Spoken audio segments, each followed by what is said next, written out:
So that brings us to our mini speaker of the day, and as you already know, it's Bob Ashley, who's going to be talking about some aspects of post-World War II, where he ended up in some pretty unusual situations. Hello again. You've heard me before, but I'm just following on from the previous story.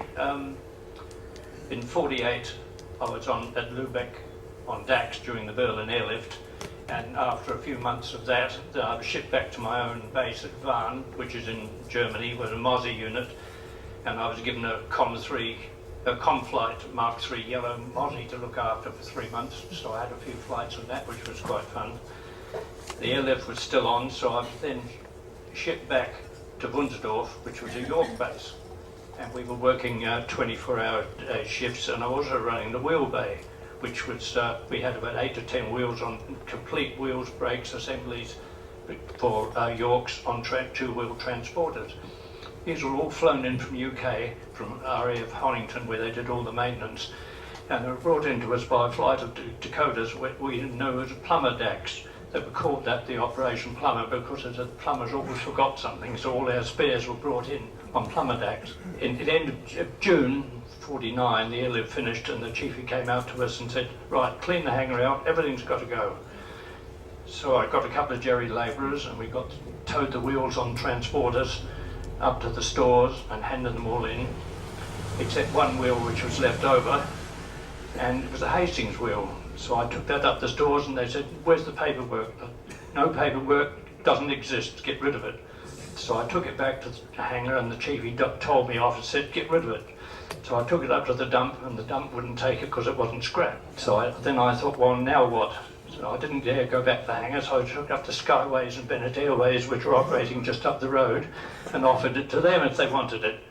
And they said, we'd love to have it, but we don't know where to get rid of it. So I took it back and got yelled at again. So we thought about it, and the hangar you can see there, that was the hangar we operated from at Wunsdorf. There was quite a big one. We could 3 Yorks in it. But between the two hangars, there was a lot of pine trees and sand. So we went in there and dug a big hole and tipped the wheel in off the transporter and buried it. And took the transporter back to the stores, and they didn't mind. And I wonder if it's still there, because I was earning £100 a year, and this wheel was worth about £800 to £1,000. So I don't know if it's still there or not, but if you want one, it'll still be beside the hangar.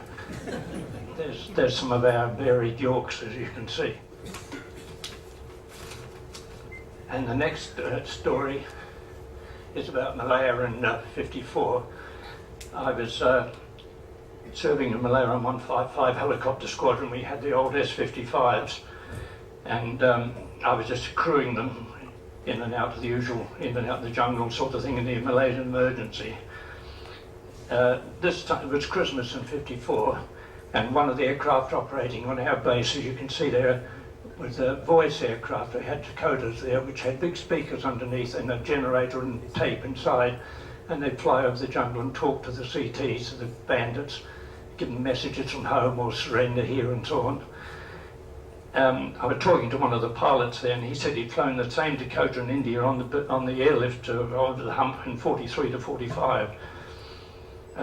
These aircraft are called voice aircraft, and they were operating all the time, but somewhere in the squadron at Christmas had a bright idea and recorded the carols and music, etc., to play.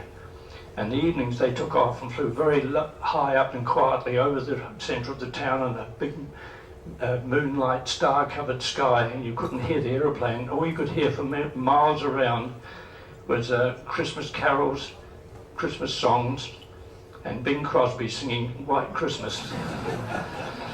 20 miles around, and you could hear it for miles. It was a very wonderful, moving experience, especially to the many Army, Air Force and Navy people and police serving in Malaya at the time. And I'm still loving to hear Bing Crosby singing White Christmas. It brings back happy memories. Thank you.